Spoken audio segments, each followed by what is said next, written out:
Assalamualaikum warahmatullahi wabarakatuh.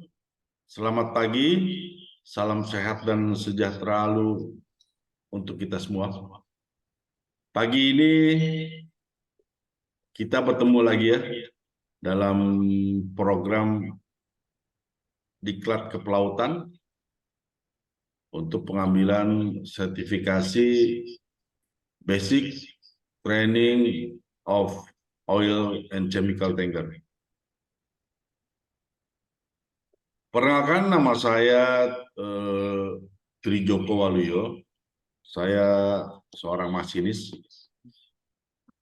Terakhir bayar 2008 itu di kapal Pertamina, tapi kami crewing dari Oriental Ship Management (OSM), kapalnya MT Enduro, kapal 40.000 metrik ton. Setelah itu bekerja di UNPUS, mulai di darat sampai terakhir kemarin September 2022 mempensiunkan diri dan berbagi ilmu dengan kawan-kawan di sini.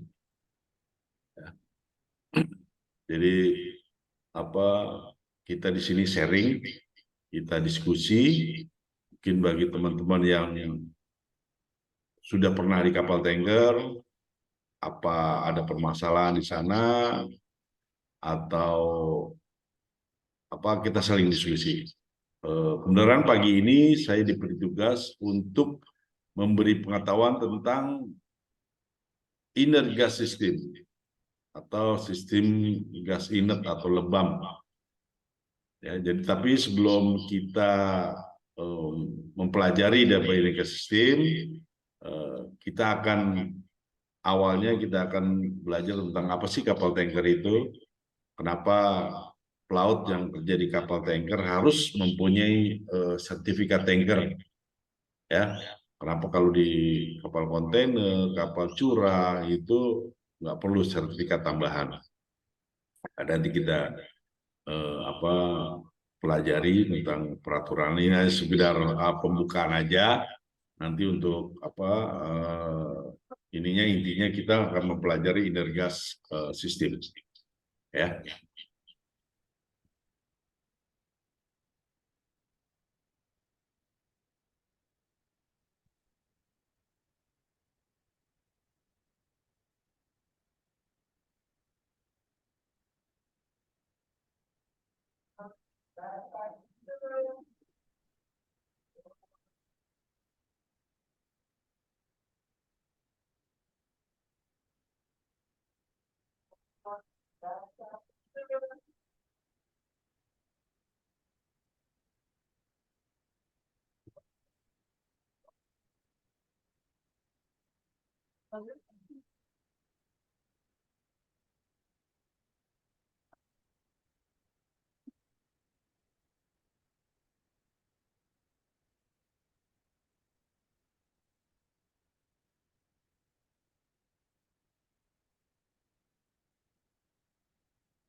Sudah terlihat di layar kalian? Ini PDF? Sudah, Pak. Sudah, Pak. Ya.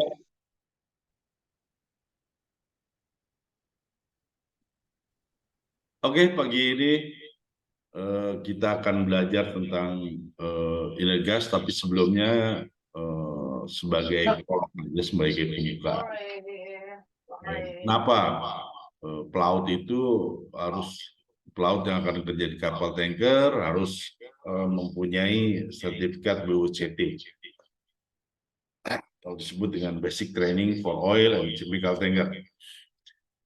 Ini berdasarkan peraturan pemerintah yang diadopsi dari SOLAS, ya, IMO, Peraturan Pemerintah Nomor 7 Tahun 2000 Pasal 4 dan 6 ayat 2B. Di sana ada bahwa kapal-kapal pelaut-pelaut yang akan belayar di atas kapal tanker harus bersertifikasi. Itu untuk jadi BOCT ini semua pelaut harus punya ya, mulai dari rating, bintara, perwira sampai nahkoda. Jadi harus mempunyai, karena ini basicnya, basic training for oil and chemical tanker. Gas nanti lain lagi, gas biasanya advance, dan biasanya untuk perwira nanti ada advance-nya mungkin oil tanker, chemical, dan gas ya. Kalau untuk basicnya ini sama dengan BST, jadi basic training. Jadi apa sih itu oil tanker dan kenapa harus orang yang bekerja di atas kapal tanker harus berkompeten. Kenapa berkompeten? Ya ditujukannya dengan sertifikasi di bawah dia sudah mampu dan siap untuk bekerja di kapal tanker. Ya, jadi peraturan ini dibuat dari IMO dan diadopsi oleh pemerintah Indonesia. Apa sih kapal tanker itu? Kita belajar sejarahnya. Kenapa kapal tanker?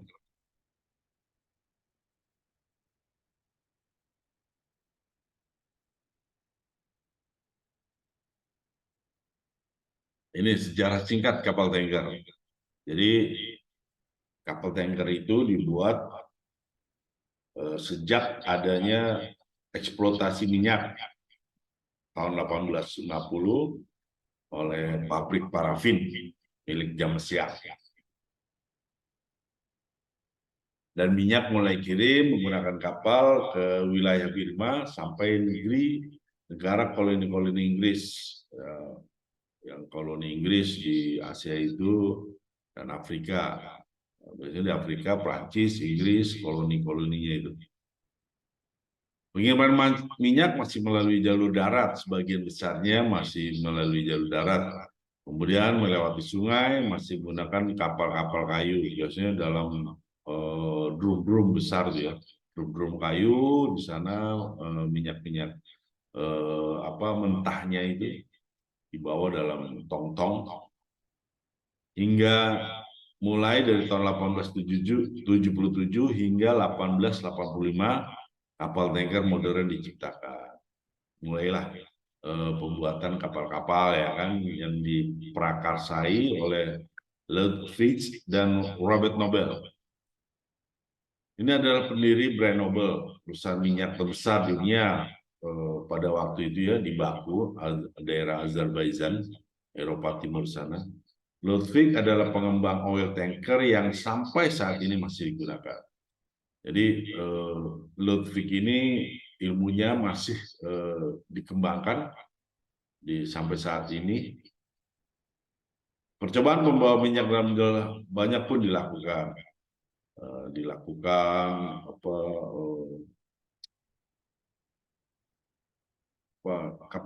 Kapal ini ada kesalahannya enggak, ada kekurangan ya kan, kurangannya terus dievaluasi hingga benar-benar kapal itu bisa mengangkut oil dan chemical itu dalam kondisi yang safety dari satu pelabuhan ke pelabuhan lain.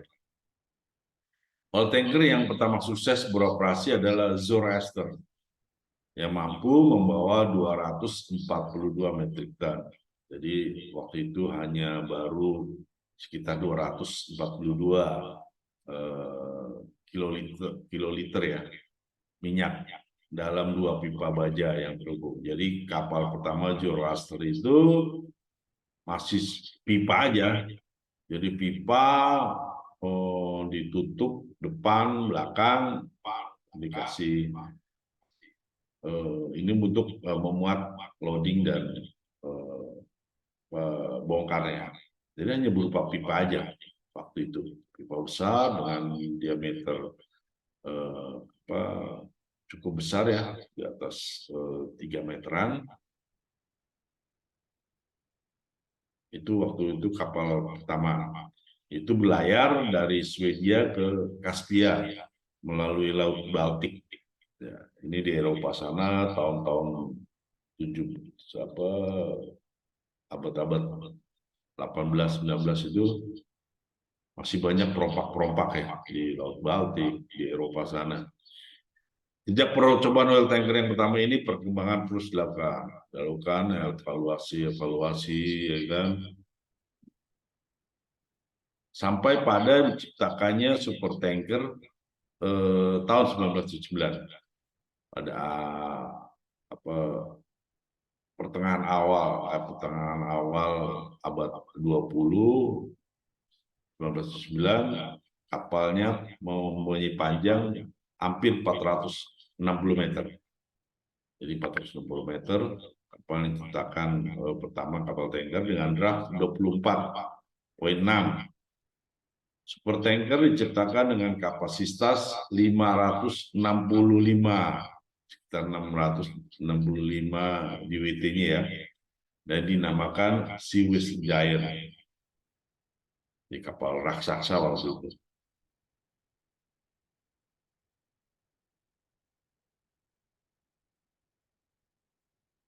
Dari sini ada yang mau ditanyakan tentang histori kapal tanker?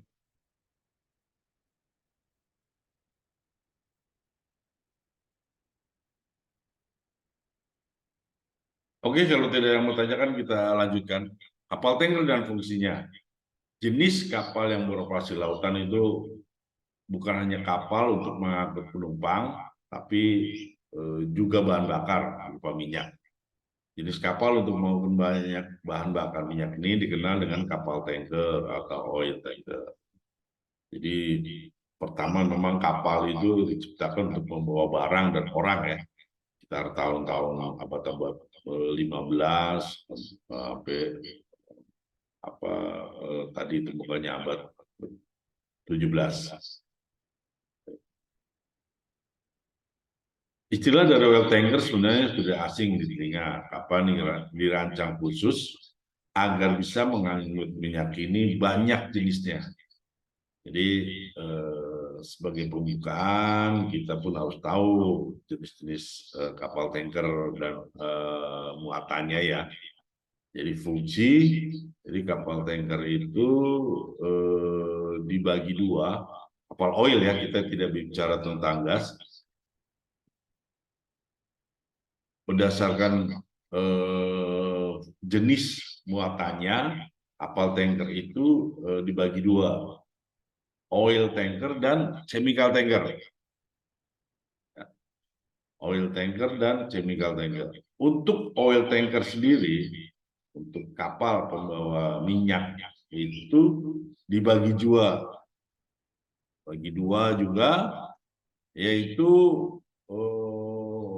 produk tanker dan crude oil. Jadi crude tanker dan produk tanker. Jadi produk oil dan crude oil. Crude oil adalah minyak mentah ya, minyak yang belum diolah, minyak yang masih dari eksploitasi gas bumi baru ditampung di silo-silo yang minyak yang besar ya kan, tangki-tangki darat. Nah, itu belum diolah. Jadi namanya crude oil atau minyak mentah. Jadi terbagi dua ya. Kapal oil tanker itu crude oil dan produk oil. Untuk produk oil itu pun terbagi dua. Jadi minyak yang sudah jadi tipe berdasarkan muatannya, kapalnya itu bagi dua juga produk tanker. Jadi minyak atau disebut dengan refined oil atau light oil, dengan biasanya ketika seorang mualim satu atau nakoda orang dek ya, dia biasanya mendapat cargo list atau manifest, dan di sana ada data-data dari muatan itu sendiri. Nah, entah itu kerosin, entah itu Pertamax, terus solar, terus ada Aftur.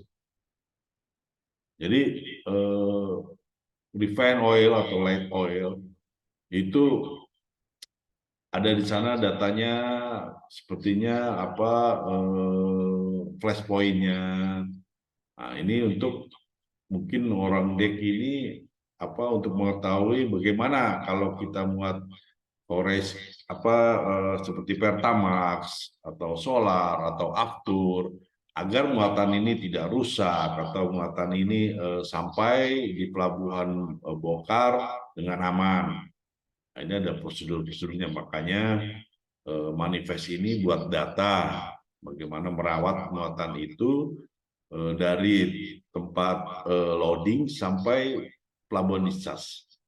Ya, jadi refinery oil adalah produk oil yang biasanya apa dia punya flash point-nya itu di bawah 100 derajat Celcius.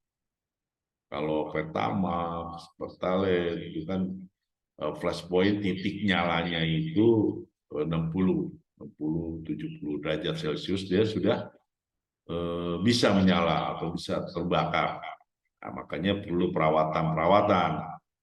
Mungkin di sini ada kawan-kawan dari dek perwiranya, ya kan.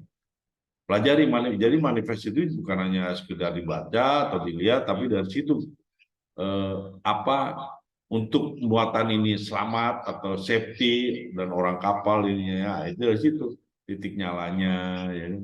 Terus ketika nanti bongkar muat, bagaimana kalau solar ininya, kalau Pertamax gimana, kalau aftur bagaimana. Biasanya kalau muat-muat aftur itu kan dia punya pelabuhan bongkarnya itu dekat-dekat bandara. Nah, ini bagaimana prosedurnya, ya kan? Nah itu ada. Makanya manifest benar-benar dilihat karena mungkin sama nih muatan premium atau sama-sama solar. Nah, di sana kan ada data flash point, sulfur atau apanya, ya kan. Itu harus kalian pastikan.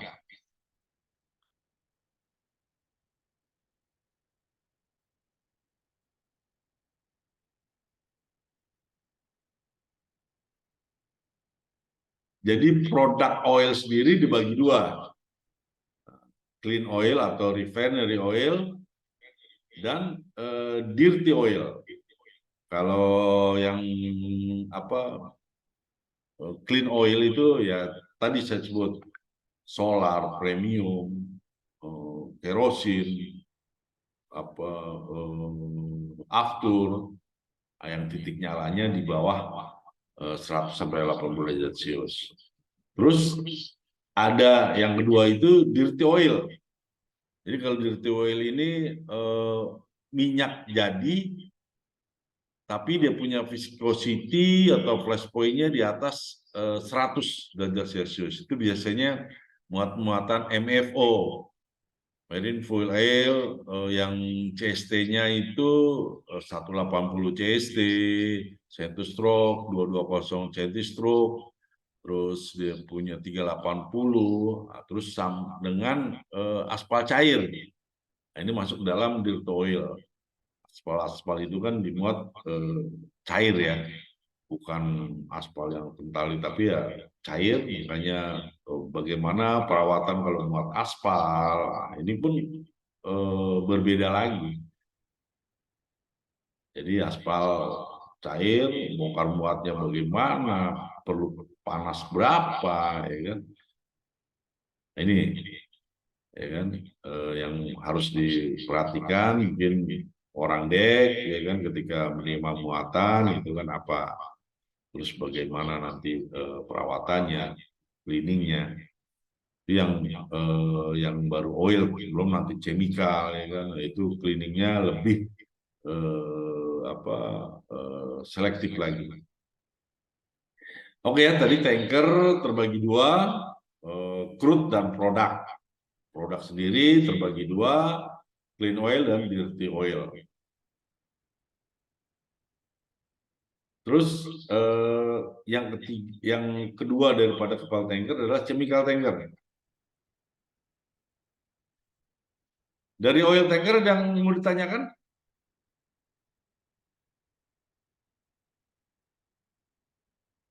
Oke, crude tanker. Sebelum chemical kita ke crude tanker dulu. Jadi mungkin kalau crude tanker ini apa walaupun loadingnya dari beberapa pelabuhan dicampur atau satu tangki bisa berapa itu nggak masalah, ya kan, karena dia masih minyak mentah dan sifatnya homogen, sehingga muatan misalnya loading dari Balikpapan dan loading dari Cilacap dimasukkan dalam satu tangki tidak terlalu bermasalah.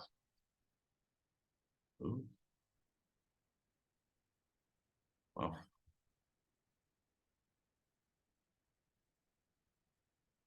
Kalau kapal yang clean oil kayak kerosin, kayak aftur, solar, pertamax itu jangan sampai terkontaminasi dengan muatan yang lain, apalagi aftur ya. Ketika dia terkontaminasi mungkin dengan solar, dia akan rusak.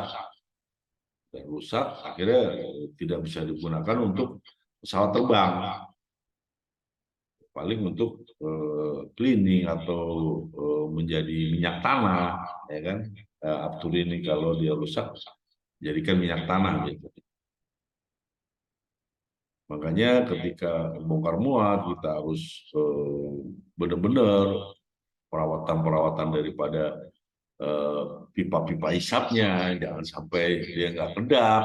Apalagi yang kapal-kapal model tahun sebelum ini ya, STCW 95 atau itu ada yang satu lane. Jadi yang ini ketika valve, misalnya valve kanan, satu kanan nggak kedap, ya kan, muatannya solar. Terus di dua kanan mungkin muatannya pertamax. Akhirnya kalau nggak kedap valve ini, ya kan, pasti akan masuk ke tangki apa yang tekanannya rendah, gitu kan, entah sedikit, pelan-pelan, ya kan. Nah ini terutama yang kapal-kapal yang satu lane ya, jadi hisapnya apa jadi satu, kanan kanan, ya kan, satu dua tiga kanan, satu dua apa satu dua tiga kiri. Nah itu yang kalau muatannya berbeda-beda dalam satu kapal, ini yang harus jadi perhatian. Kecuali muatan memang satu aja gitu ya, misalnya solar solar, ya kan, nggak masalah ya. Tapi kalau muatannya berbeda-beda, banyak parcel gitu kan, berapa? Nah, ini yang harus diawasi lebih. Oke ya.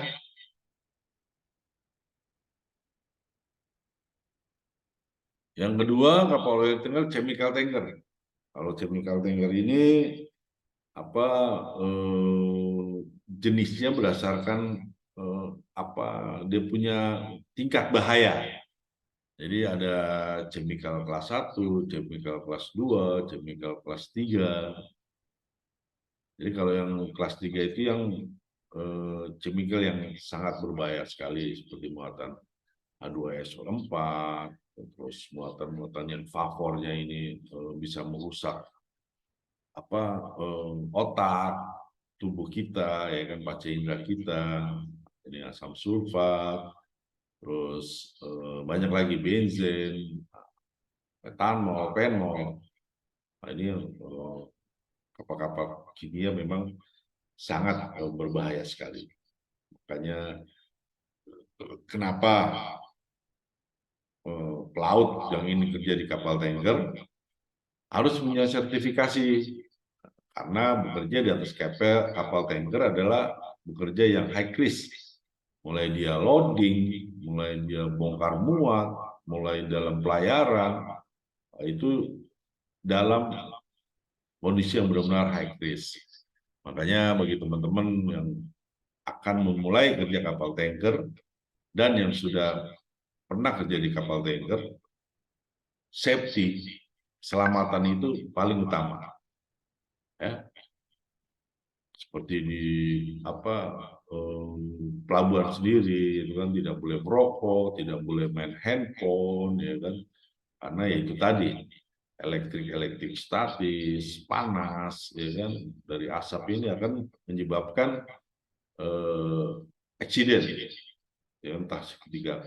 Makanya segitiga kebakaran itu di kapal tanker materialnya sudah ada semua, bahan bakar ada, panas ada, oksigen ada, ya kan. Jadi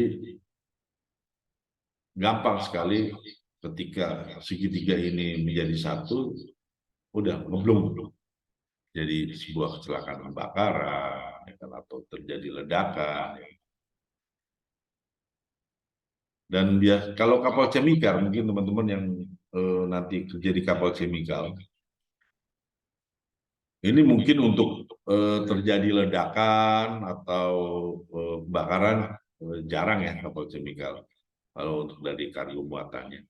Tapi vapor bahayanya ini dari vapornya itu dari muatan itu sendiri. Seperti H2SO4, ya kan, asam sulfat itu kan baunya nyengat, ya kan, asam amoniak. Nah, itu bahayanya nyengat. Dan biasanya kapal chemical ini tidak terlalu orang kejadiannya itu tidak langsung jadi di situ, tapi efeknya itu lama, ya kan. Makanya teman-teman yang kerja di kapal chemical itu banyak yang masih muda sudah pikun, mata rusak, terus kejantanannya berkurang. Makanya benar-benar kalau kerja di kapal chemical itu gunakan semua APD yang diharuskan, terutama masker, kacamata, ya kan. Masker ini paling penting. Terutama masker, kacamata, ya kan. Masker ini paling penting. Kadang-kadang kawan-kawan ini kan nganggap remeh, seperti muatan benzen gitu kan, benzen, wih, wangi, enak gitu kan, tapi merusak saraf-saraf otak. Dan terutama pamen, kargo pam itu kalau, nah ini kan pompa-pompa yang masih menggunakan mechanical seal ya, bukan pompa-pompa yang independen pakai power pack. Ini sering terjadi kebocoran di sana, ya kan? Makanya teman-teman, terutama dek atau siapapun yang mau masuk ke pamrun, mau masuk ke kargo pamrun, itu benar-benar harus mengetahui prosedurnya. Prosedurnya seperti blower harus hidup, ya kan? Dan jangan langsung masuk. Kalau masuk kargo pam itu kan, apapun yang terjadi jangan langsung masuk. Dan biarkan minimal itu 15 menit, ya kan? Biar vapor udara beracun yang ada di kargo pam ini, kargo pamrum ini, pamrum itu terbuang semua. Dan usahakan walaupun bukan masuk dalam tangki, tapi pamrum itu masuk enclosed piece. Ya. Gunakan bawa oksigen meter. Bawa oksigen meter. Nah, ini yang sering terjadi kecelakaan, ya kan? Udah biasa seperti ini kan. Nggak tahu mungkin oil seal dari kargo pumpnya ini bocor, ya kan? Masuk ke tank top pump room, vapor. Kalau chemical itu bahannya itu adalah uap dari chemical itu kan tercium gitu kan. Karena ya seperti kalian inilah merokok itu kan saraf yang merusak. Apalagi chemical, ya kan. Ya, sekarang orang yang merokok vape itu kan, itu sebenarnya sama dengan kalian kerja di kapal chemical atau orang kerja minum vape. Itu kan chemical. Cuma memang kadarnya rendah. Makanya teman-teman ini yang rokok vape itu usahakanlah berhenti lah. Dengan rokok biasa saja. Karena itu memang chemical, walaupun ada rendah, tapi akan merusak saraf. Sama seperti teman-teman yang itu tadi saya bilang kan, masker, masker gunakan. Ya kadang-kadang kan, wah orang apalagi orang kita nih seneng ngobrol di apa buritan ya kan sore-sore gitu kan. Lihat anginnya. Kalau setiap kita mau ini ya kan, nah, lihat angin itu dari depan kah, dari belakang kah. Kalau dari depan kan, walaupun wah enak nih ya kan, hati-hati kapal chemical ini. Apalagi kapal-kapal chemical kelas-kelas 3 gitu ya kan, yang kelas yang risikonya tinggi gitu kan. Nah, ini harus hati-hati. Ya mungkin eh, ini hanya pengalaman ya. Jadi mungkin teman-teman kalau kerja di kapal chemical walaupun apa sama kapal tanker, pokoknya tanker lah. Mau itu minyak, mau itu chemical, masker, gunakan masker semaksimal mungkin. Mungkin dari perusahaan tidak memberikan yang bagus ya atau yang ini. Belilah kalian mungkin gajian pertama atau ini karena itu nggak mahal. Yang masker yang mekanik yang ada dua itu kan, itu paling sekitar 250 di Lazada. Sekarang online banyak. Beli daripada karena saraf itu tidak kenanya langsung gitu. Efeknya nanti ya kan mungkin kalian baru umur 40 sudah pikun, sudah mata apa rabun, terus kejantanan juga efeknya apa ada gitu kan.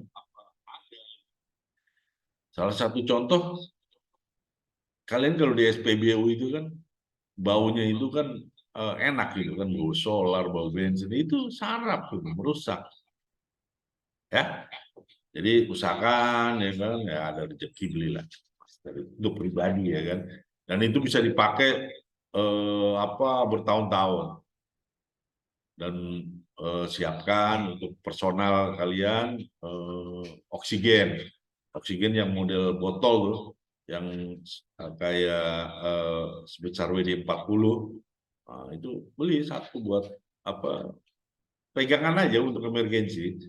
Ya mudah-mudahan tidak digunakan, tapi kita safety bahwa kita adalah sudah mempersiapkan diri untuk bekerja di kapal-kapal seperti tanker, ya kan? Itu bahaya, ya kan high risk, makanya harus ngambil sertifikat, benar-benar kompetens, ya kan?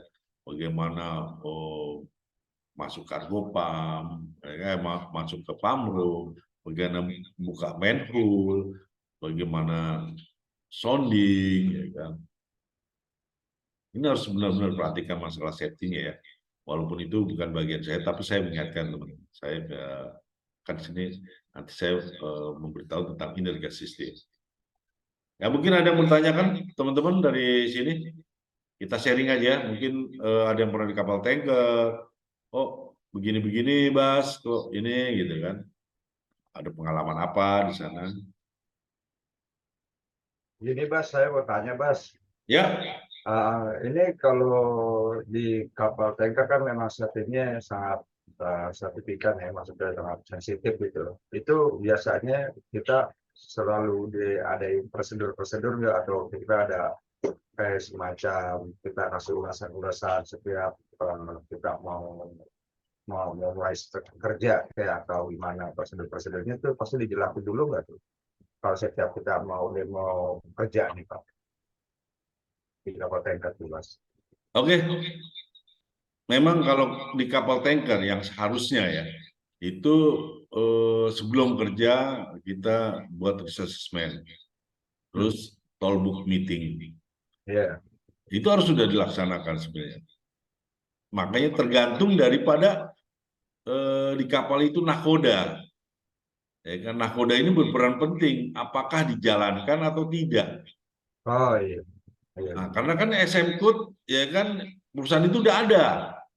Ya kan ada semua peraturan-peraturannya, DPA-nya ada. Ini kan kesalahan kadang-kadang eh, pelaut-pelaut itu sendiri, terutama nahkoda ya. Makanya yang berperan penting di atas kapal itu nahkoda. Berdasarkan undang-undang KUHD di sana kan, nakoda itu adalah pimpinan di atas kapal. Makanya dia bukan ABK. Dia bukan ABK kapal, tapi pemimpin di atas kapal. Bahwa yang dia bawa adalah bagaimana kapal itu di bawah arahan dia, dibawa oleh dia, kru dan ininya harus selamat sampai pelabuhan berikutnya. Nah, ini kan kadang-kadang mungkin zaman sudah berubah ya. Zaman sudah berubah, kadang-kadang nakoda hanya berprinsip gue bawa kapal gitu kan. Padahal yang dibawa Iya. ini semuanya berdasarkan KUHD, kita Undang-Undang Hukum Dagang, pasal berapa itu ada di sana. Walaupun ini masih inian Belanda ya, tapi di sana ada undang-undangnya. Terus di undang-undang peraturan nomor 17 pemerintah ya kan, itu ada di sana tanggung jawab seorang nakoda. Jadi berjalan atau tidaknya SMCode, toll book meeting, terus risk assessment kan sudah ada. Cuma kan ya itu tadi kadang nakoda ya kan, sebenarnya kan supervisi aja dia. Tanya ke Molim 1 ya kan, ini mau bongkar ya kan.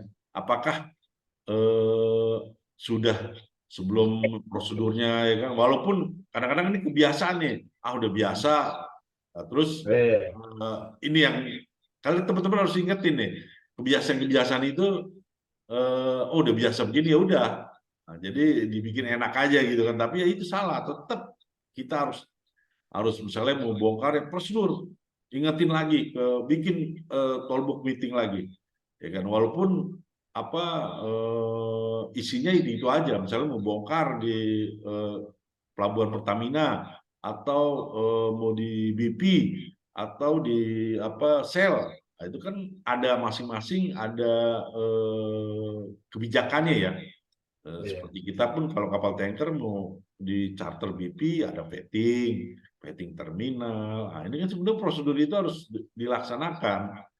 Nah, ini yang kadang-kadang udah biasa di Pertamina nih ya kan, udah sebelum bongkar muat nggak ada tollbook meeting lagi. Padahal itu laksanakan terus. Ya kan, mungkin teman-teman di sini ya kan ingetin, ya kan, tollbook meeting dong sebelum, walaupun tapi kita mengingetin, ya kan. Jadi saling ingetin, jangan sampai maksudnya sampai dalam diri kita bosan gitu kan. Udah biasa ini bongkar kan itu cuma. Tapi kan itu tadi tollbook meeting kan kerja kita di atas risiko nih. Kapal tanker itu kan. Risk assessment tetap dibuat. SMK tuh udah ada kok ininya ya kan, situ prosedur-prosedurnya. Cuma itu tadi ya kan karena kebiasaan jadi bosan lah ini aja cuma catet gitu kan di ininya Iya. bongkar jam sekian. Nah, tapi tollbook meetingnya nggak pernah, tollbook meeting aktual ya, bukan hanya tulis tadi jam sekian ini ya kan. Nah, terus mau bongkar muat kan orang terminal datang yang berapa tekanannya ininya ya kan. Nah, itu terus perawatan berjalannya. Oke, ada mau ditanyakan? Jadi jangan bosan kita melakukan hal-hal yang prosedur. Kalau misalnya perwiranya lupa, ingetin, ya kan? Kan banyak juga orang-orang kita terutama ya, kita tidak ini kan. Orang kita tuh banyak yang ngeyel-ngeyel gitu kan. Lu tahu apa gitu kan. Ini padahal kita ngingetin ketika terjadi sesuatu ya kan. Karena saling ingat-ingatin itu penting gitu loh. Bukan dilihat siapa yang ngingetin ya kan. Kita lihat itu tadi tollbook meeting sama risk assessment dibuat. Ya kan, tapi jangan cuma buat ditulis aja, tapi ya di aktual gitu kan. Bener nggak tuh kalau di eh, pressure guard-nya masih bagus, nggak jebol, dirawat nggak gitu kan. Terakhir perawatan gimana, ya kan. Manhole, ya kan. Ini perasaan sepele, tapi ketika terjadi kecelakaan, karena kapal tanker ini ketika terjadi accident gitu kan, tumpahan minyak, ya kan, ke laut, ini pun terjadi masalah gitu. Setetes saja itu kalau masuk ke ini udah bisa habis perusahaan itu, suruh ngebersihinnya ini ya kan. Kita mungkin pernah eh, apa Exxon Valdez ya kan, tumpahan minyak. Ya kan akhirnya perusahaan bangkrut untuk melakukan restorasi daripada lingkungan, ya kan, untuk memperbaiki lingkungan itu kan biayanya mahal. Oke, ada yang bertanya lagi?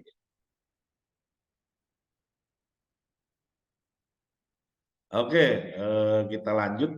Mungkin jenis apa berdasarkan ukurannya kapal tanker pun ada berapa jenis, ya kan? General purpose tanker, ya kan, 10.000 sampai 25.000. Handy size tanker, ya kan, medium rank tanker, LR satu long range tanker berapa besarannya, ya kan, VLCC, VLCC 190 sampai 300.000, ya kan, ULCC ultra rich. Nah, biasanya kalau yang udah di atas 150-an itu biasanya bawa-bawa crude oil, minyak-minyak mentah. Kalau kapal kecil bawa crude oil mungkin rugi ya, sayang.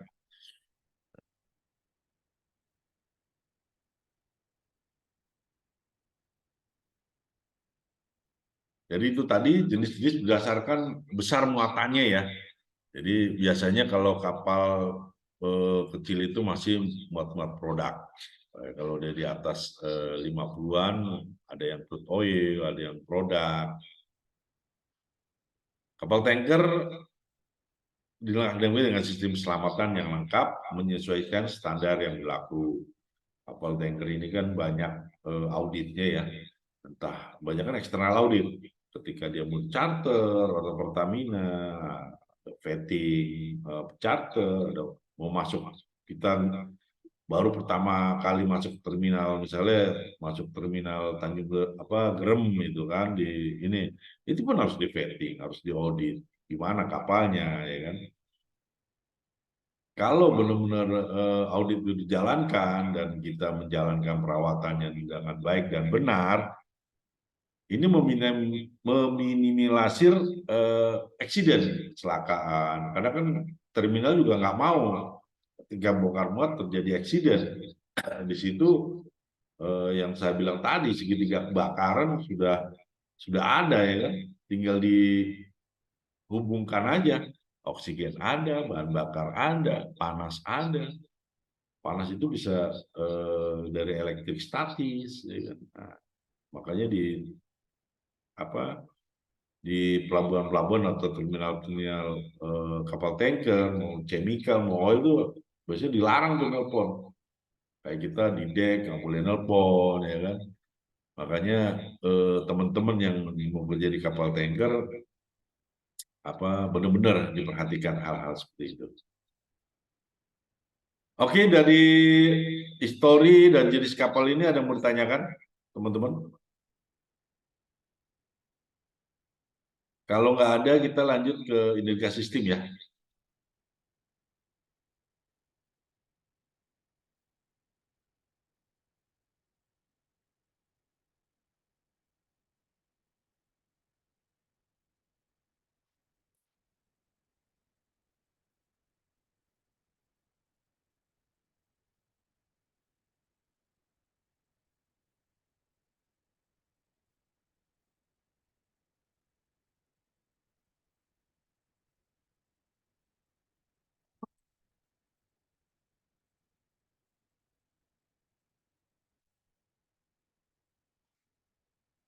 Yes.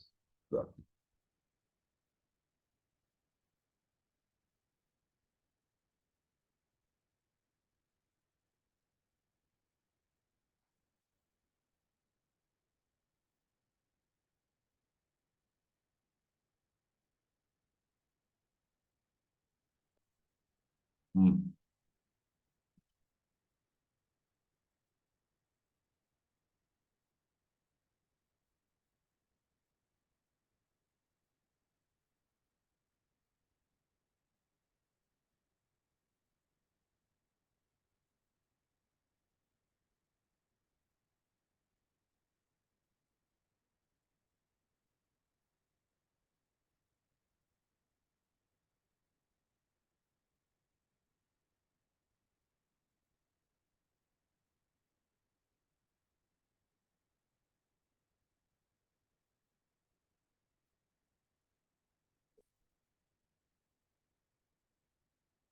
Oke, udah terlihat ya ini gas sistem. Jadi inner gas system adalah sebuah sistem alat-alat yang ada di atas kapal tanker yang diharuskan diinstal ya di atas kapal tanker untuk peraturannya Marpol dan IMO Solas itu masih dia kapal di atas 20.000 ton. 20.000 ton harus mempunyai instalasi inner gas system. Mungkin kalau teman-teman yang bekerja atau yang pernah bekerja di kapal tanker, kapal di bawah 20.000, mungkin ada yang sebagian ada instalasi IGS, ada juga yang belum, karena memang aturannya untuk kapal-kapal di atas 30.000 ton. Tidak tahu ya, mungkin nanti dievaluasi lagi, mungkin kapal 10.000 sampai 20.000 harus mempunyai IGS. Kita pun belum tahu. Apa sih IGS itu? Apa kegunaan dari IGS? Ya kan? Inert Gas System adalah sebuah sistem.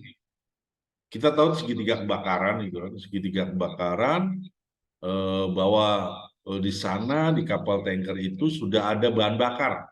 Di dalam tangki, di dalam kargo tank itu sudah ada bahan bakar, terus oksigen, terus panas. Panas ini bisa dikondisikan, mungkin orang merokok atau elektrik statis, ya kan? Mungkin teman-teman apa sih elektrik statis? Jadi elektrik yang dihasilkan gesekan antara dua benda, ya kan? Seperti kapal di laut itu ketika berjalan terus secara ini akan menimbulkan elektrik statis, ya. Sehingga biasanya hasil dari elektrik statis ini dibuang melalui sap dibaling-baling gitu kan, di sap biasanya dekat belakang trencup, agar lonjakan dari elektron ya kan itu bisa terbuang di sap itu, sehingga tidak terjadi ardenya itu, bodi kapal elektrik statisnya dibuang melalui sap, jadi dihilangkan. Nah, biasanya teman-teman di atas kapal mungkin yang orang mesin ya, kalau lihat di dekat serencuk belakang itu ada seperti kayak arang atau magnet di sana. Terus ada plat, nah, itu sering dicek voltage-nya berapa ya kan, walaupun kecil tapi ada voltage. Nah, dan biasanya lompatan elektron ini besar tidaknya bisa diketahui ketika kita overhaul mesin induk, buka daripada main bearing di yang belakangnya ya, di truss bearingnya itu misalnya paling pojok, nah, itu biasanya di bearingnya itu seperti bopeng-bopeng. Nah, itulah lonjakan elektron di sap. Nah, biasanya ketika buka, kok bearing ini kayak seperti bopeng gitu kan, somplak-somplak. Nah, itu daripada elektrik statis yang di kapal tadi, bodi kapal. Nah, begitu juga di cargo tank. Bahan bakar cair melewati pipa yang terus menerus ya kan, sampai berjam-jam kalau kapal besar ya kan. Nah, biasanya itu di pipa-pipanya itu seperti ada kabel gitu kan. Mungkin teman-teman pernah perhatiin ada kabel ya kan, itu ini kan ke bodi kapal atau ke U-boltnya itu, U-bolt buat nahan pipa. Nah, biasanya itu kan ada seperti kabel, nah, itu untuk menghilangkan elektrik statis di dalam pipa. Jadi dibuang lonjakan elektronnya. Nah, makanya nanti coba sambil iseng ya kan, cek kargo pipa di atas ya kan, apa ada nggak gitu. Bentar dulu ya, saya mau ngambil casan nih laptopnya. Sudah.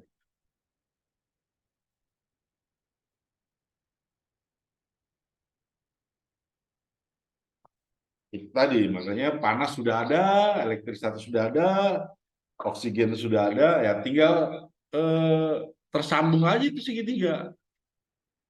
Akhirnya terjadi ledakan. Makanya juga orang mesin, ya kan, ketika ada apa dicek, ada apa yang diberitaan, voltasenya berapa, ya kan?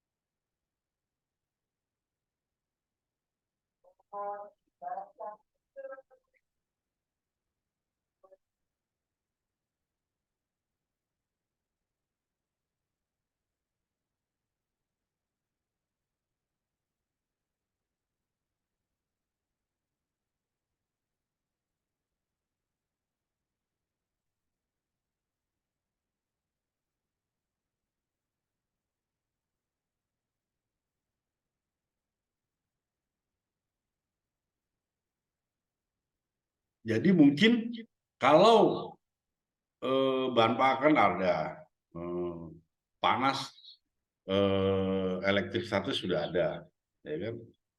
Untuk menghilangkan bahan bakar nggak mungkin karena itu kargo muatan, ya kan? Untuk menghilangkan elektrik statis pun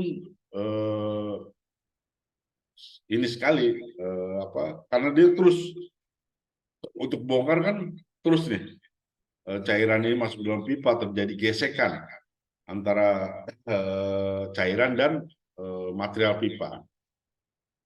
Makanya yang paling ini adalah mengurangi oksigen di dalam tangki, ya kan? Dengan apa?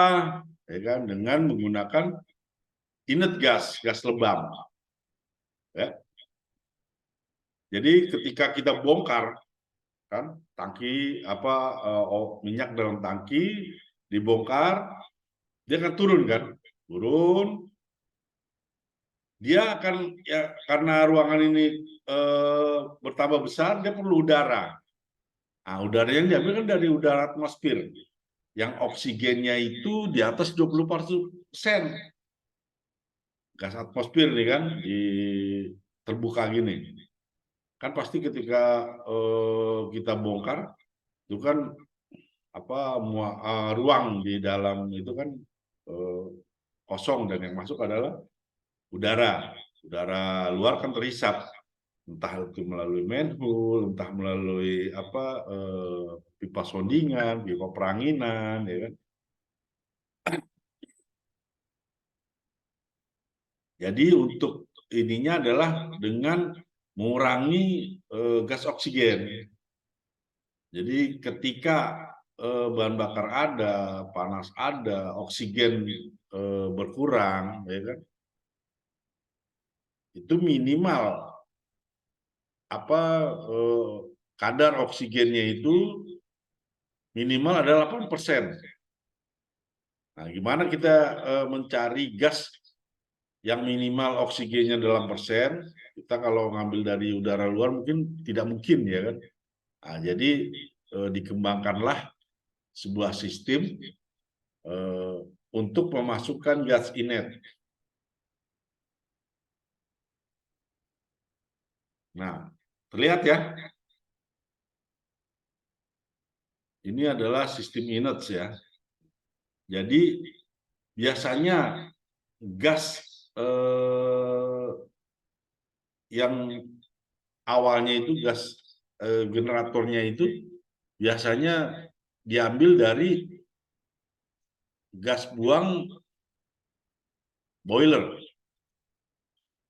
Jadi kapal-kapal yang mungkin menggunakan turbin itu biasanya main boiler, atau pasti di kapal tanker yang di atas itu ada boilernya, ya, apalagi yang muat-muat crude oil, karena perlu heater, perlu pemanas, makanya boiler pasti ada di atas kapal. Nah, jadi gas buang yang dari boiler itu dimaksimalkan. Jadi dia tidak terbuang aja ke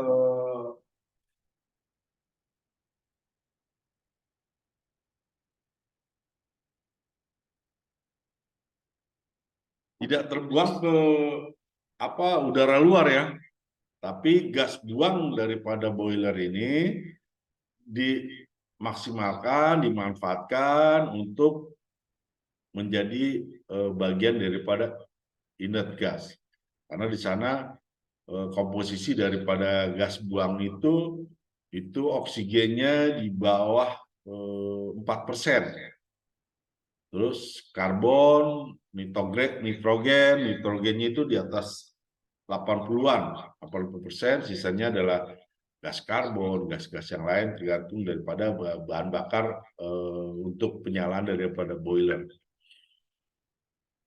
Jadi ada asal daripada gas itu sendiri, ada yang dari boiler, gas buang boiler, ada yang juga dari generator. Generator ini kan jalan kan, nah gas buangnya ini dimanfaatkan untuk gas, inert gas, ya. Tapi biasanya kalau seperti generator itu dia punya kapasitas daripada gas buangnya itu sedikit. Jadi biasanya memang boiler. Jadi asal daripada gas itu bisa diambil dari boiler, yang banyak dari boiler. Ada juga dari generator, ada juga dari dia punya instalasi sendiri. Namanya IGG, Inner Gas Generator System, IGGS. Kalau ini kita kan gasnya pemanfaatan daripada gas buang boiler ya. Jadi gas buang di panel boiler itu ada valve. Valve ini yang mengatur banyak tidaknya gas yang akan masuk ke sistem. Jadi kalau perlunya nggak banyak ya kan valve bisa diadjust, jadi sisanya terbuang ke mana udara luar, udara bebas melalui panel itu kan. Nah, yang ininya masuk ke sistem.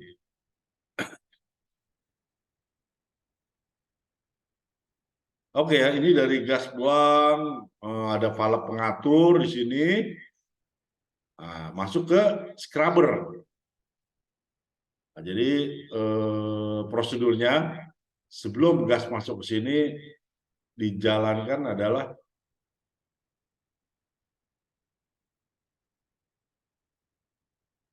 seawater service pump, pompa air laut dalam sistem gas inert. Ya. Jadi air laut masuk ke dalam scrubber, dari water seal, muter terus terbuang ke laut. Nah, scrubber ini dari gas buang kan masuk nih ke dalam scrubber. Di scrubber diapain gitu kan? Jadi air laut masuk ke dalam sini. Nah, di scrubber ini seperti bejana udara, atau mungkin kalau pernah lihat, kalau orang mesin tahu buat botol angin besar gitu kan, seperti itu. Tapi di atasnya atau atas atau samping itu ada seperti nozzle spray, atau teman-teman pernah lihat sprinkle mungkin di ini ya, yang kalau ada panas atau asap dia pecah akan seperti hujan gitu, air mancur, ada nozzle semacam itu. Di dalam itu ada beberapa nozzle, nanti gas lewat situ, dia sekalian didinginkan sekalian membersihkan. Jadi gas yang masuk ke dalam scrubber ini akan dihujani ya kan dengan air dari shower atau dari macam nozzle itu, dan gas karbon yang berat-berat itu akan turun larut ikuti air. Kan kalau terus temperatur juga akan turun. Karena kan hampir di atas 300 derajat Celcius ya kalau dari boiler itu temperaturnya. Exhaust gas entah dari mesin diesel itu 400 ya kan. Nah, di atas 300 400. Nah, ini harus didinginkan melalui scrubber terus karbon ya kan akan larut dalam air yang disemprotkan. Jadi benar-benar terus dia akan naik ke atas ini ya kan udara yang dari dalam scrubber ini ya kan naik nih ke atas ya kan lewat demister. Demister ini semacam filter. Jadi filter mungkin kalau teman pernah lihat turbo di mesin induk, di AI kan ada seperti filter yang kawat-kawat halus atau ini di sini. Jadi gas-gas yang mungkin ada mengandung air atau akan menyangkut di sini. Baru setelah benar-benar ini akan lewat lagi ke sini. Nah, di sini ada blower. Apa gunanya blower? Blower ini kan mungkin ketika lewat ini sudah semakin tekanan berkurang ya, tekanan daripada gas itu sendiri. Nah, ini akan dihisap oleh blower, dihisap dan ditekan untuk menuju sistem ya. Jadi blower ini ngisap dari demister ini dihisap ya kan, lalu ditekan, dihembuskan. Dihembuskan.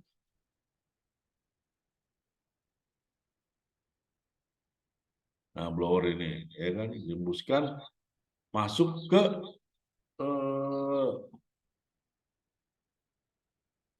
regulating valve. Nah, regulating valve ini ada di sana oksigen analysis. Berapa sih gas inert yang masuk ke sini? Apakah oksigennya di bawah yang kita inginkan atau di atas? Nah, di sini ada oksigen analysis. Dia akan ngatur valve.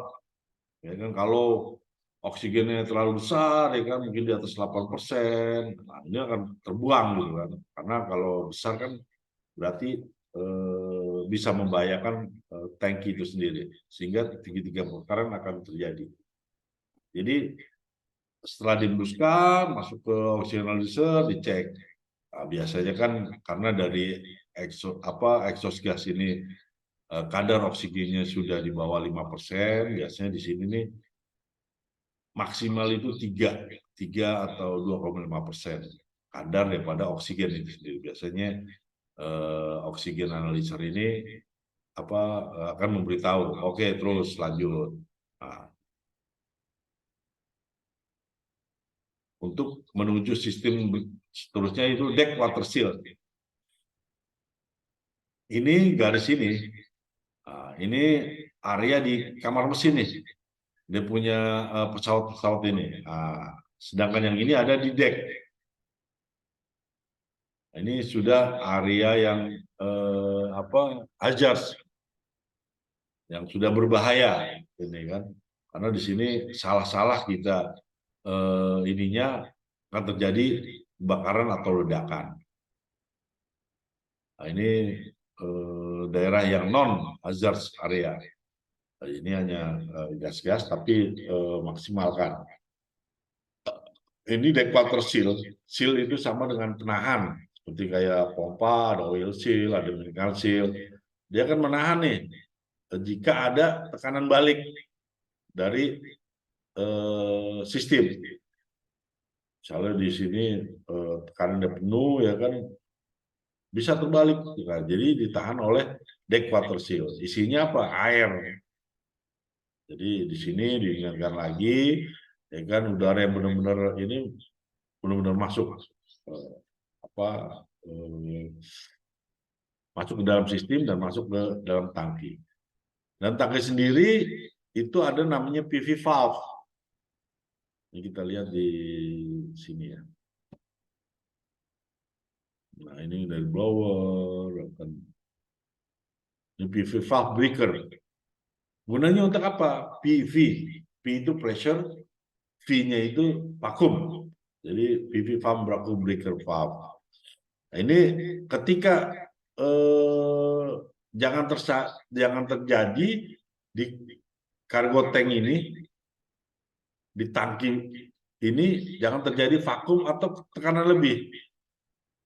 Kalau vakum, ya kan, ini akan mengakibatkan seperti vakum gitu kan, tangki vakum, kejenuhan daripada material itu bisa crack daripada entah pipanya, entah apanya, ya kan, crack atau pecah gitu kalau vakum, seperti apa sih material dibikin vakum gitu kan, ya.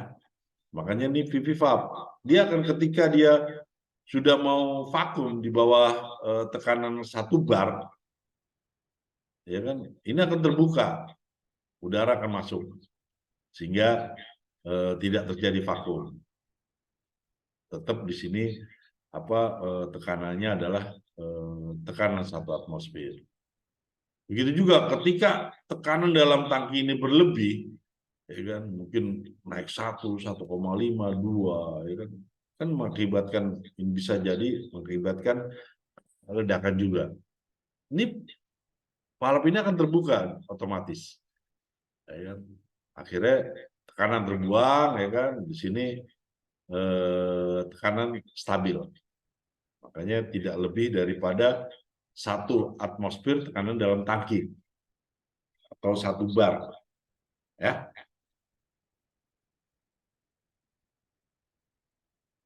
Nah, tadi di sini masuk dalam tangki. Jadi benar-benar yang masuk dalam tangki ini adalah gas yang sudah dry, yang benar kering, tidak mengandung air. Karena kalau mengandung air tadi kan, misalnya di sini nggak ada demister, nggak ada lagi dewater seal sendiri ada berapa tipe. Nanti kita pelajarin, ada yang tipe wet, tipe basah, ada yang semi dry, ada yang dry. Ini lagi ada pengeringnya lagi, sehingga benar-benar yang masuk dalam tangki ini adalah udara yang kering dan kadar oksigennya sangat rendah, di bawah 3%. Kenapa harus udara kering? Karena kalau basah dia ada air akan merusak muatan, ya kan, apalagi seperti aftur gitu ya, kena air, kena ini akan terkontaminasi, rusak. Mungkin kalau solar, ya kan, nggak terlalu, atau dari besar tangki memang air cuma sedikit gitu ya.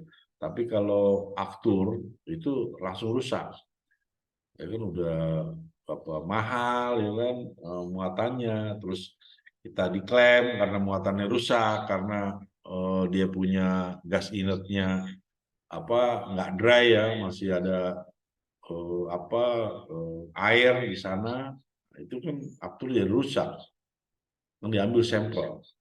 Ya, oh ini ininya rusak dari kapal ini gitu kan, akhirnya komplain, udah potong, kita nggak dapat premi atau apa ya.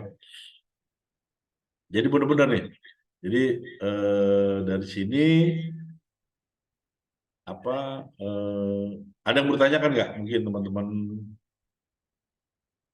tentang energas sistem ini?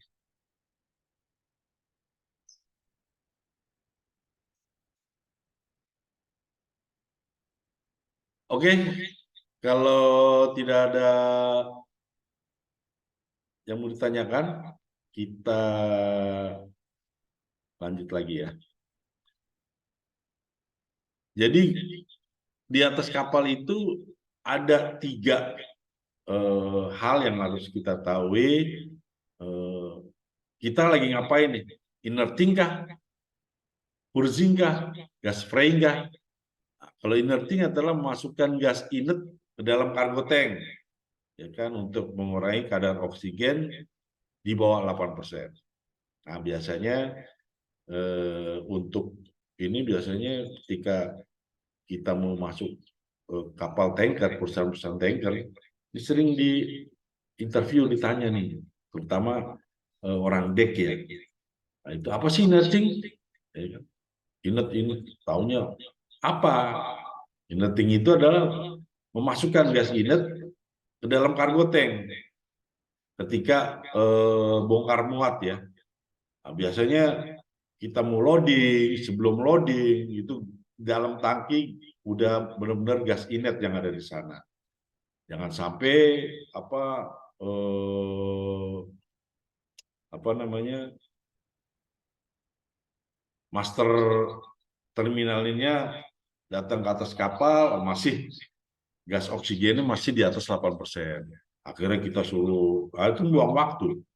Yang harusnya sudah sandar, jadi nggak sandar karena itu tadi nggak maksimal kita memasukkan gas inlet ke dalam tangki.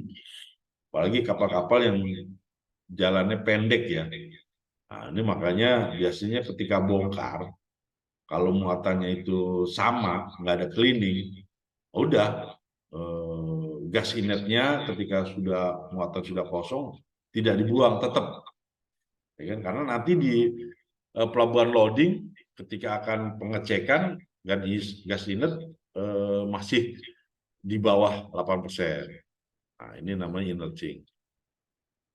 Ya. Terus burzing ini pembilasan.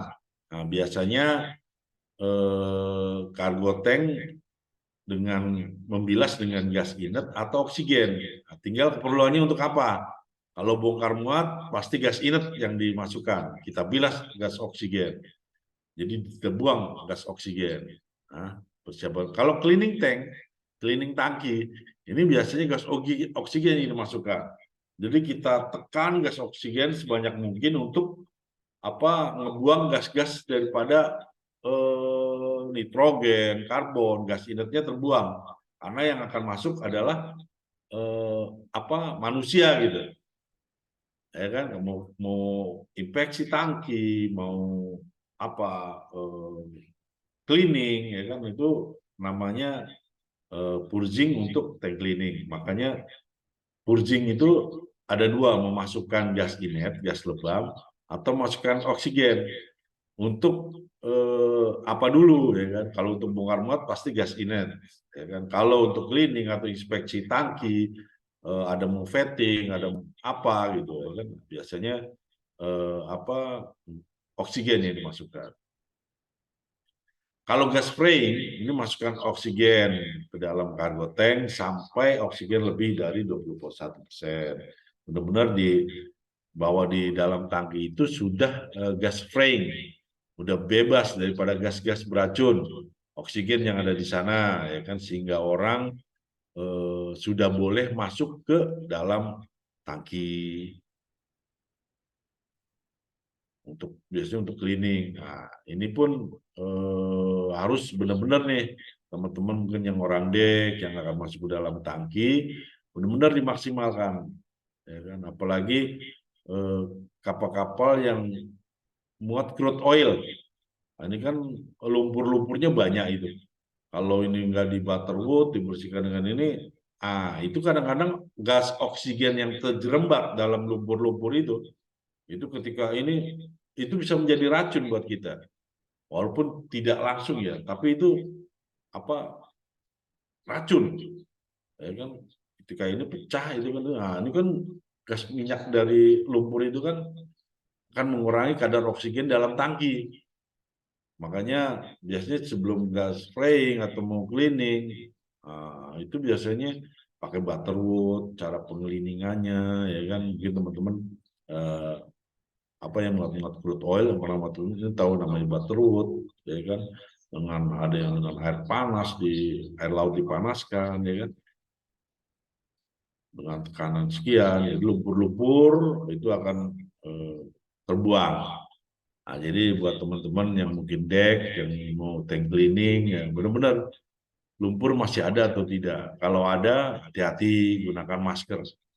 Tetap, ya kan, ada gas tidak, masker digunakan. Ya, yang saya bilang tadi, ini gas-gas jerembab ini yang kadang-kadang jadi gas yang ngumpet lah gitu. Itu seperti hantu. Kadang-kadang juga teman-teman yang masuk ke tangki balas, ada karat-karat di sana, ya kan, karat yang jendol-jendol itu kan main ketok aja kadang-kadang, tak. Nah, ini sebenarnya gas, ada gas di sana, ya kan. Nah, ini yang kadang-kadang kita tidak paham sampai sana. Nah, ini kita berbagi, ya mungkin berbagi pengalaman lah Saya pernah rasakan yang jadi hati-hati karat-karat dalam tangki yang dibalas tuh kan seperti jendol-jendol tuh seperti borok-borok. Itu kalau jangan langsung dipecahkan, ini kan pelan-pelan di scrub gitu kan. Tapi kalau diketok-tok pas kita kena gas itu masuk ke depan kita terhisap, ada orang pingsan. Padahal gas oksigennya banyak, gitu kan. Tapi kan gas yang pecah dari benjolan karat itu kan kadang karat tuh seperti borok gitu kan. Ini misalnya langsung ke terhidup, udah. Kadang-kadang aneh kok oksigen di dalam balas besar tapi kok dia pingsan gitu, kekurangan oksigen. Nah itu tadi ya gas-gas yang terjebak dalam karat dan lumpur-lumpur pada selat, ya kan crude oil gitu kan. Oh ya, tiga ini kalian pahami dan pelajari. Nah, nanti di IGS yang saya kirim tuh ada di situ identing apa gitu kan. Nah ini gambar saja ya kan. Nanti kalian baca-baca untuk itunya. Ya tadi ya, si water service apa, scrubber itu apa, deck water seal, PV valve, blower. Jadi begitu. Tapi kalau teman-teman yang nanti bekerja di atas kapal di bawah 20.000 itu biasanya nggak terlalu Inergas ini nggak terlalu ada gitu. Nah ini deck water cell, dry tape yang tipe kering ya. Jadi automatic valve masuk gas ke dalam sini. Ini drop tank air, ini akan mendinginkan juga di sini. Gas yang ringan akan naik, ya kan? Nah, ini air. Gas yang ringan akan naik ke dalam sistem. Ini yang dry tape yang kering ya.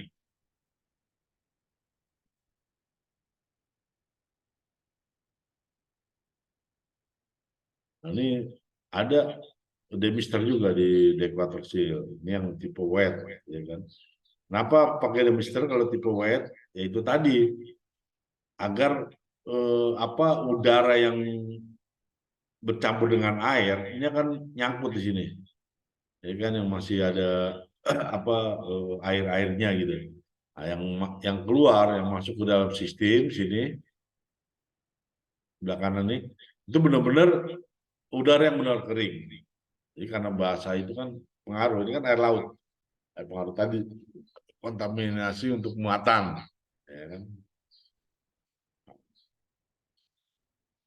Inilah cara sistem kerja dari Inergas System. Kalau kapal tanker nggak ada ya Inergas System, karena di kapal tanker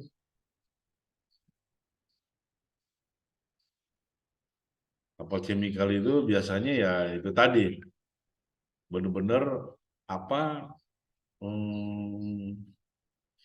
vapornya yang berbahaya, malah perlu oksigen banyak di sana ya, karena itu racun semua kapal chemical. Makanya teman-teman yang mau kerja di kapal chemical benar-benar ya, terutama orang dek yang jadi pamen, yang jadi malim satu ketika bongkar muat, benar-benar masker ini dipergunakan, ya kan? Saling ingetin sama teman, ya kan? Banyak kejadian-kejadian, ya kan?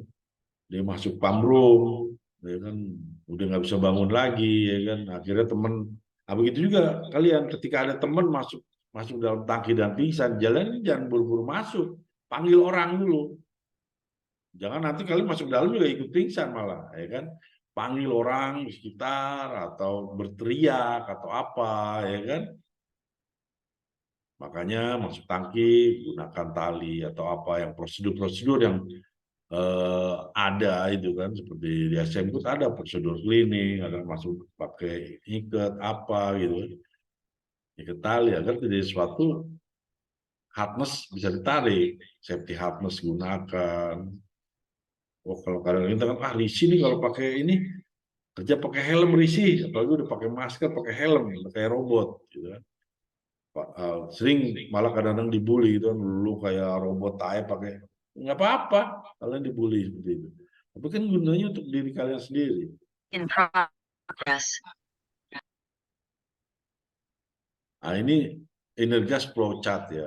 Kalian baca-baca, kalian ini perjalanan Energas. Ini apa secara garis besarnya seperti ini. Tinggal asal dari gasnya itu. Apakah dari boiler kah, dari generator kah, atau apa ada ini sendiri, pembangkit sendiri gitu kan. Tapi biasanya di kapal-kapal itu untuk efisiensi dia menggunakan gas buang daripada boiler. Entah itu main boiler, entah itu auxiliary boiler. Jarang sudah menggunakan apa generator. Karena generator dia punya kapasitas sedikit. Nah, biasanya pakai boiler.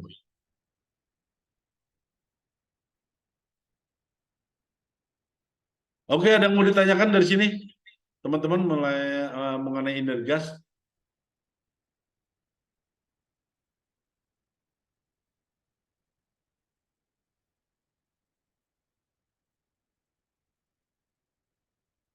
Oke, kalau tidak ada, mungkin bagi teman-teman kita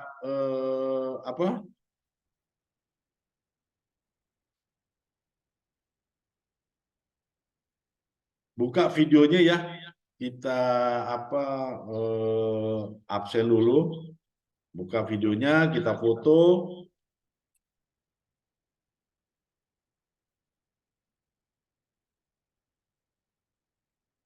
Ngelokok dosennya sewot dan ya nonton Teman-teman bisa open video. ya video wes guys buka. Nah, biar kelihatan gantengnya apanya ya kan. Ntar ketemu di jalan dengan saya ya kan.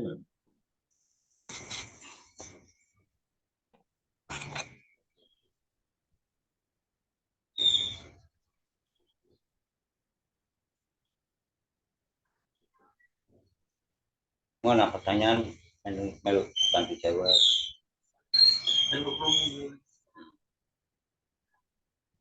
Oke teman-teman, ada yang bertanyakan sebelum kita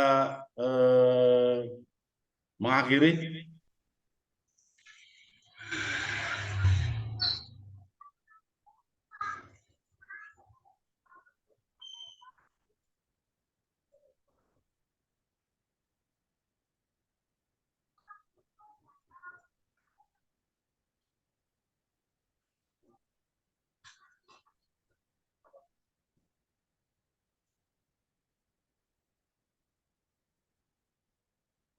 Pada timur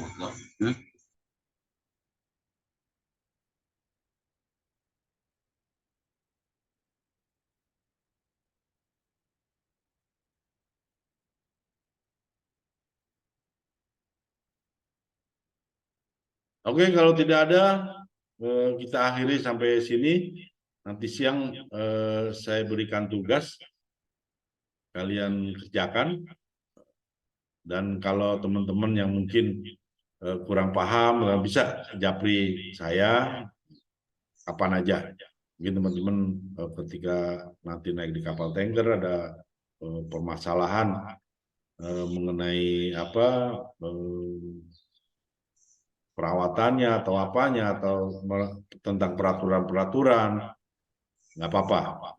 Tanya saya, Japri ya kan, Bas ini begini ya kan, ada aturannya nggak, ada peraturannya nggak, pasal berapa, ini berapa gitu kan, semua ada tentang pelaut itu sendiri, tentang ketika bongkar muat ya kan. Oke, saya ucapkan selamat bekerja bagi teman-teman di kapal tanker. Ingat, safety, keselamatan yang itu yang utama. Kita send on senang, ya kan? Naik di atas kapal itu senang. Kita happy karena mendapatkan sebuah pekerjaan, dan akhir daripada pekerjaan pun kita harus senang. tidak terjadi dengan kita tidak sakit, kita sehat, walafiat, sehingga kita menikmati hasil keringat kita secara maksimal. Ya, nanti dari hasil kerja kita bisa sekolah lagi, yang mungkin yang 5 mau jadi 4, yang 4 mau 3, 2, 1. Ya.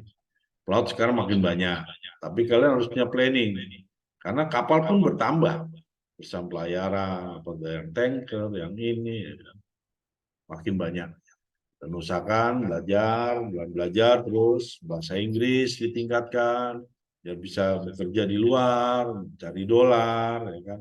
Dengan kalian kerja di luar, investasi yang invest masuk ke negara kita, devisa masuk ke negara kita. Jadi teman-teman yang bekerja di luar adalah pahlawan devisa. Begitu aja dari saya. Sampai berjumpa lagi di episode berikutnya. Kita mungkin bertemu di session-session berikutnya, pelajaran-pelajaran yang berikutnya. Saya ucapkan Assalamualaikum warahmatullahi wabarakatuh. Selamat siang, tetap jaga kesehatan dan semangat selalu. Terima kasih. Terima kasih Pak. Ya. Waalaikumsalam. Hmm. Waalaikumsalam.